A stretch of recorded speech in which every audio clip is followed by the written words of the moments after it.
มันอิ่มแล้วโดยโทรหาก็บ่รับเดี๋ยวนี้ที่คนเพิ่นให้เพิ่นเฮาสิเว้าหมดเด้เฮาออกแล้วเฮาบ่อยากได้แล้วพันยสูก็ได้ออกแล้ว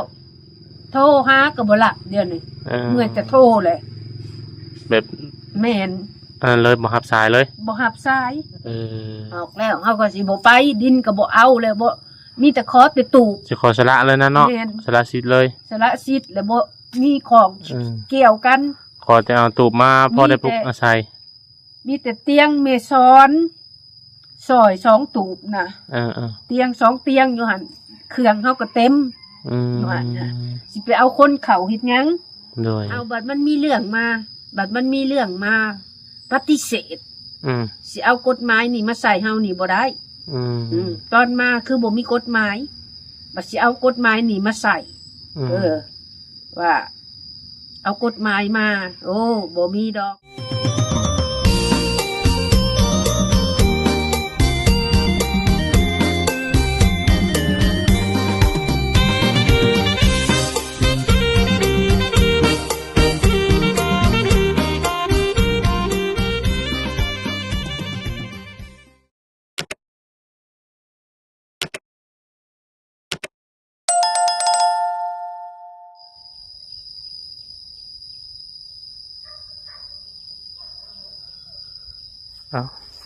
เปิดคลิปมาพี่น้อยเนาะไปอยู่ป่าอยู่ดงมันป่าโตโดยคนอื่นก็สบายดีพ่อแม่พี่น้องเบิดสู่คนเด้อนะพี่น้องเนาะมาพบมาพอกับช่องบางทีอีกเส้นเก่าเส้นเคยมันพี่น้อยวันนี้เปลี่ยนบรรยากาศเนี่ยมีเสียงจักจันพี่น้อยนี่ขังนี่แหละเขามาหามุกจันวันนี้นะท่านผู้ชมพอดีบางทีลงมาสวรรค์มาตั้งแต่วานซื้อนี่พอพี่น้อยเนาะยังบริกรรมก็เลยแวะเข้ามาหาเพิ่นเลยก่อนว่าเป็นจังไดเรื่องที่ดินที่ดอนเพิ่นเลยเนาะไปฮอดไสแล้วว่าจังไดพี่น้อยโอ้เพิ่นมาอยู่ตุมันนี่บอบอะไรว่าไหนเด้ต่อซื้อขนมมาให้เพิ่น สบายดีเด้อเลยนี่แหละมันบ่มีบ่อนอยู่เนาะเอ้าอยู่นี่แหละไปหาเอาตูบแล้วขอเอาตูบน้ำเพิ่นแล้วก็มั่งตูบมาอยู่นี่แหละเพิ่นให้อยู่นี่บ่แม่นเจ้าของเพิ่นน่ะแม่นของเพิ่นอยู่ลักฮกนี่เป็นตำรวจอยู่ลักฮกนี่เพิ่นอยู่ลักฮกเพิ่นให้อยู่นี่ที่มันนี่ติแม่นผักเศร้าอาศัยอยู่บ่แม่นผักเศร้าอาศัยมีบ่อนอยู่บ่อนเช้าจะจุดธูปบ่คือขี้ธูปแม่นยุงอะไรยุงโดยแม่นเลยเขามาหาเพิ่นมันนี่พี่น้องเนาะเรื่องตูบกะเรื่องดินเรื่องยังมันมีปัญหาก็บ่อยากได้ดอกบ่เอาแล้วมานี่เปลี่ยนใจเลยบ่บัดนี้ตัดขาดเลยตัดขาดเลยมีแต่ขอตูบมาปลูกตูบอยู่ใจที่ได้ตอนนี้น่ะคือตูบแม่นที่เพิ่นยังเอาให้เฮาขออย่างเดียวนะที่เพิ่นให้เฮาก็อยากได้บ่โดยให้เฮาเลยเฮาก็เอาโดยขอที่ทั้งเอาไปว่ามันสิถึกแดดหาก็ให้เอามาให้แน่ซื้อให้เลยเอาไปหรือว่าญาติมันตากแดดตากฝนทั้งขาวใหญ่ค่ะบ่พรชื่อแท่งน้ำหน่อยดิแน่ๆแท่งน้ำนั่นแหละโดยก็ตัวใดแม่ซื้อให้แม่สร้างให้ก็สิขอเอามา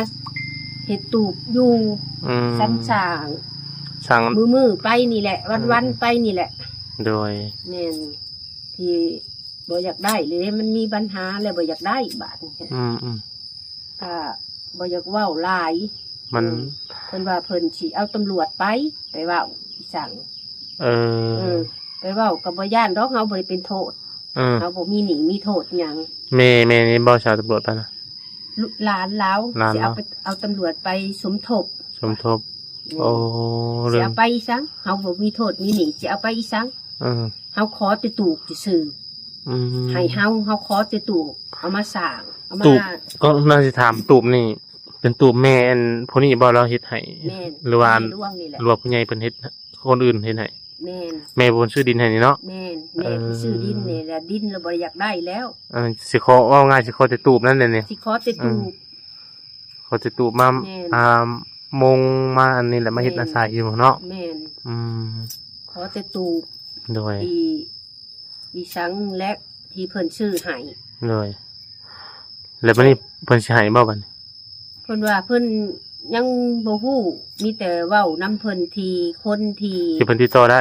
แม่นเจ้าติดต่อเราบ่ได้นะเนาะแม่นมีแต่ว่าร้านเราอยากคุยนำอยากคุยคือบ่มาอยากคุยกับเจ้านี่อยู่แม่นโอ้แต่ร้านเราที่เอาใบสมโนครัวไปให้ว่าใบตะดอกตะดินใบตะดอกตะดินนั่นสิเป็นชื่อเฮาหั่นแหละแต่ใบตะดินพอบ้านดงคำหลวงก็ว่าเห็นอยู่ชื่อเจ้าให้เจ้าไปอยู่ข่อยบ่อยากอยู่ข่อยบ่อยากวางเอาแล้วคือให้เฮานี่ไปเผาสวนให้เผาดินให้แล้วข่อยบ่อยากได้แล้วแล้วเป็น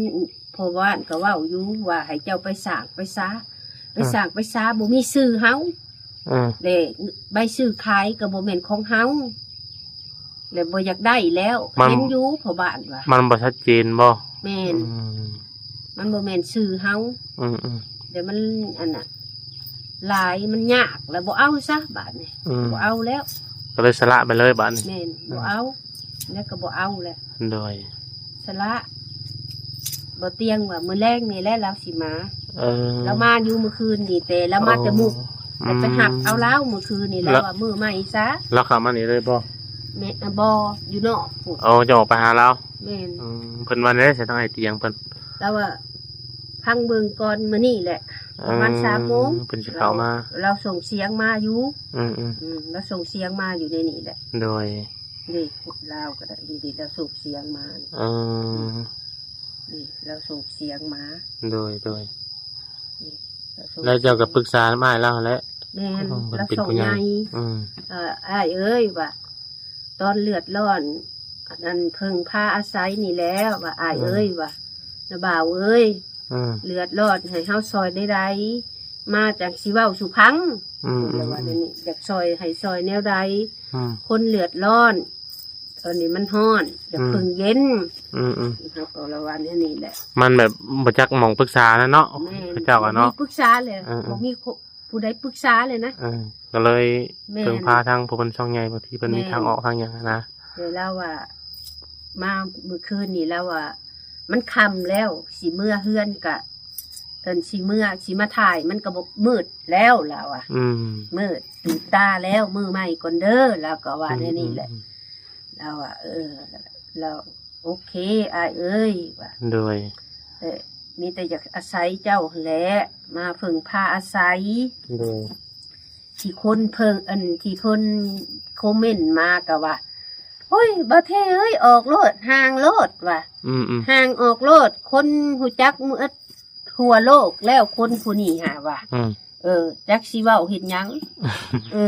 เรื่องของไผของมันเจ้าบ่อยากเบิ่งเจ้าก็ผ่านไปแม่นบ่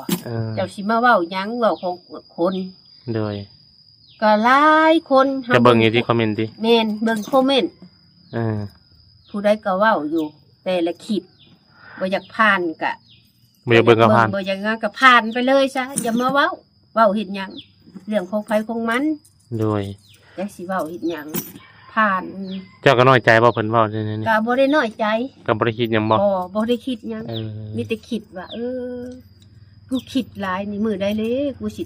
ตายบ่ฮู้คิดหลายจนมื้อวันจันทร์นี่แหละว่าสิไปการอยากให้อยากห้องอยากหัวก็โอ้ยมันบ่ออกให้ออกมารถบ่ต้องอันนั้นระบายออกมามันแบบมันน้ำตามันก็บ่จักออกเลยนะเรียนนี่ค่ะเว้าน้ำเบาอันน่ะบ่เตียงเมื่อคืนนี่ก็แค้นจนเว้าน้ำเราบ่ได้แต่ตั้งใจเด้อนะสาวเอ้ยเราเลยแต่มันน้ำตามันอยากออกบ่มันอิ่มเนาะมันอันนี้ตื่นตันแม่นที่ผู้ใดบ่อยากคอมเมนต์มากอ่ะเลื่อนซะว่าเฮานี่ซอโดยเฮานี่มันอิ่มแล้วไปโทรมาเที่ยงเนี่ยโดยเลยก็เพิ่นว่าคนนี่ซอ แบบสำออยอย่างสิบ่ แม่น อืม เว้ามันอิ่มแล้ว โดย โทรหาก็บ่รับเดี๋ยวนี้มีคนเพิ่นให้เพิ่นเฮาสิเว้าหมดเด้เฮาออกแล้วเฮาบ่อยากได้แล้วพันยอสูก็ได้ออกแล้ว โทรหาก็บ่รับเดี๋ยวนี้เมื่อจะโทรเลย แบบ แม่น เลยบ่รับสายเลย บ่รับสาย แล้วมัน อยาก นี่ คุยนำออกแล้ว อืม อัน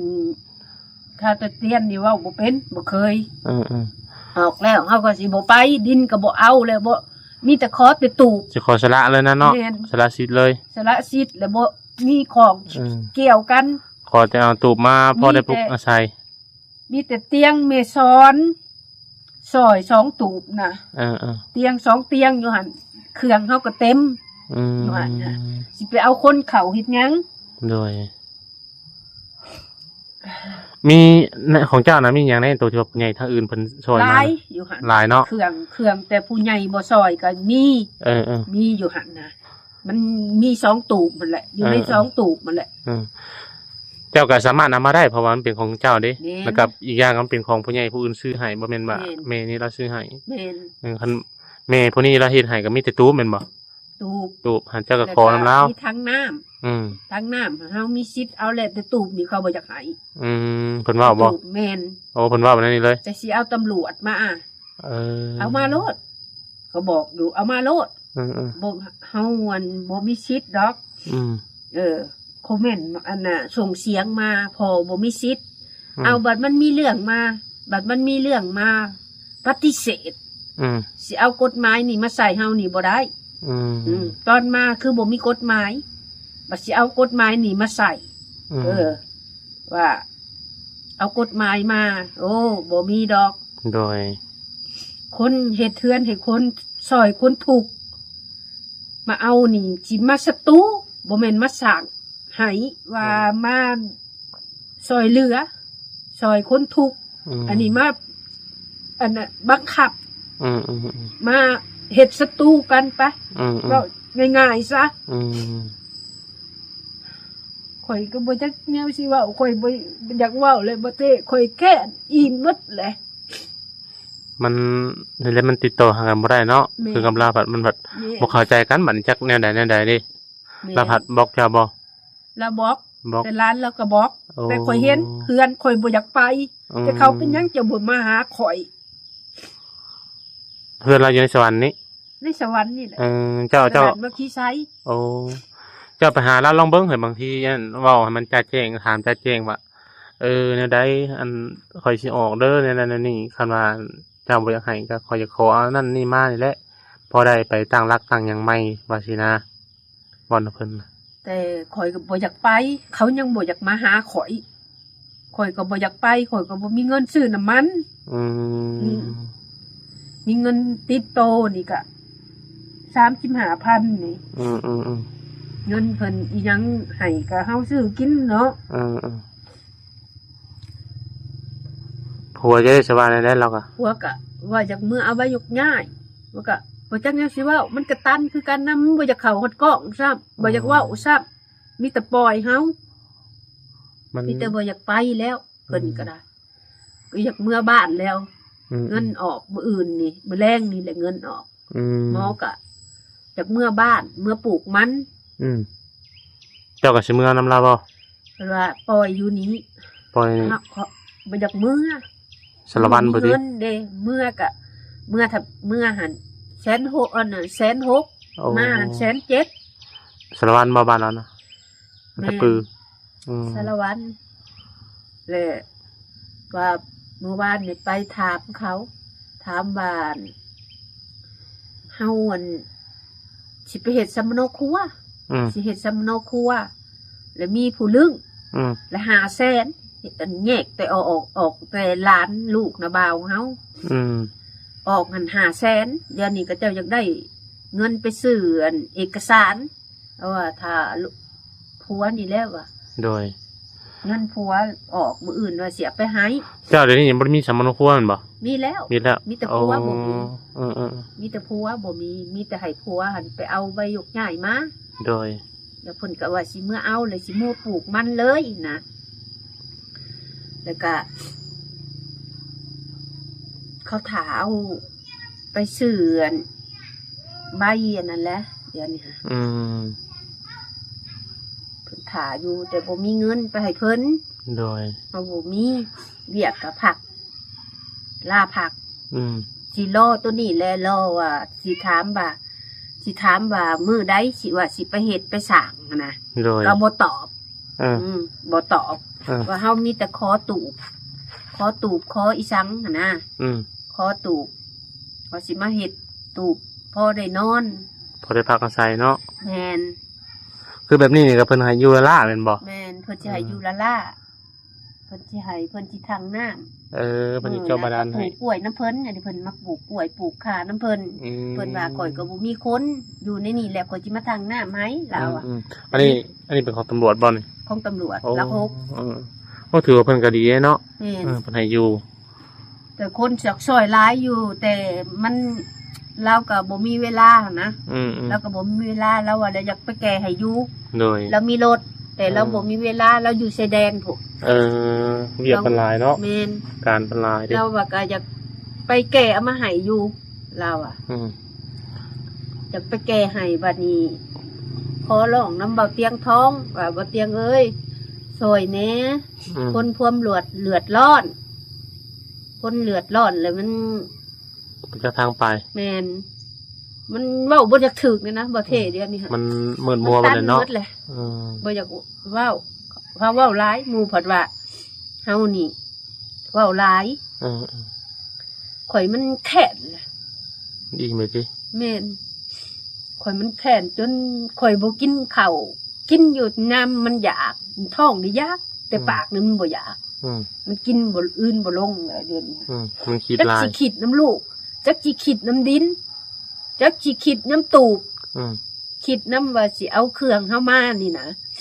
เครื่องเขาก็เต็มมันบ่น้อยเนาะแม่นคนเท่านึงบ่ได้แล้วได้แม่นบ่แม่นค่าได้จ้างถ้าได้จ้างจักคนก็บ่ฮู้เครื่องมันหลายกว่าตะกี้แต่ตอนไปได้เนาะมีแต่มีหลายอยู่เครื่องนี่มี2ตูบมาเตียงแล้วก็แทงเราแทงน้ำหลายแหละเตียงก็3หน่วยแหละเตียงแม่ซ้อนอยู่ต่างประเทศซอยแล้วก็มันอยู่บนนอนเด้ผาบอนบ่ได้เข้าไปเบิ่งบ่ได้เข้าไปเบิ่งมันกระแจมันเสียเด้ย่านหนูแหละแต่ตูบลุงปานหั่นมีกระลูกกระแจมันอยู่น้ำข่อยเนี่ยตูบข่อยหากระแจมันเสียกับห้องน้ำตูบลุงปานนะเครื่องแล้วก็ยังบ่นะบ่มีแต่เครื่องข่อยแหละเต็มนะแล้วเอามาเมิดแหละว่าจะเอาคนเข่าข่อยบ่ให้ข่อยบ่ยอมแล้วข่อยเปลี่ยนข่อยออกอันนี้ก็ได้ขอออกเลยบ่ขอยุ่งเกี่ยวบ่เกี่ยวกันนะบัดนี้มีแต่ข่อยขอตูบมีแต่แยกไปแยกมันบัดนี้เนาะดินแล้วยังให้ไปให้ไปดิอยากให้ไปก็ให้โลดให้มันสอกปวดหัวตะกี้อยู่ป่าอ้อยนึงบ่ได้ปวดหัวซั่นนี่จนบ่อยากฮอดข้าวกินแต่น้ำรองเพราะว่าสุเหล้าเดี๋ยวนี้ค่ะก็เบิ่งข่อยนี่กว่าจนข่อยจ่อยเลยเดี๋ยวนี้ค่ะข่อยคิดหลายนอนกลางคืนก็นอนบ่หลับคิดหลายนั่นได้หมดหลายยุ่งหลับยุ่งกับเฮาอันใต้อันนี้มันบ่มีข่อยมานอนนี่แหละนะหันเด็กน้อยมันจะแซวแล้วข่อยนอนแต่เช้าข่อยแล้วมาอยู่เรามาข่อยก็มาอยู่ในนี่แล้วเราซื้อนั่นซื้ออันนี้ไม่กินเพื่อนเราก็แกล้งหน่อไม้กับเมียเราซื้อหน่อไม้ซื้อเจ้าแล้วก็ห้องข่อยมากินแล้วก็มาอยู่นี่ก็นี่แหละพันปอกแตกซอยเล่านี่แหละทางมือน้อยหาคนสิมาคุดอันนี้อยู่เราจะเฮ็ดแพงเด้เราเอาแล้วสิเฮ็ดทางน้ำทางยังเลยแล้วสิดึงไผ่เข้ามาแล้วว่าต้องข่อยกันสิมาอยู่นอกสิมาอยู่เลยไอ้สิดึงไผ่ให้แล้วดีแล้วเพิ่นอันนี้เพิ่นก็ว่าเพิ่นไปอยู่กับยายหรอกอยู่บ้านธาตุนะมันอยู่ไกลบ่อนเฮาเฮ็ดเวียกแม่นอยู่นี่ยังว่าลงใกล้ๆนี่เนาะ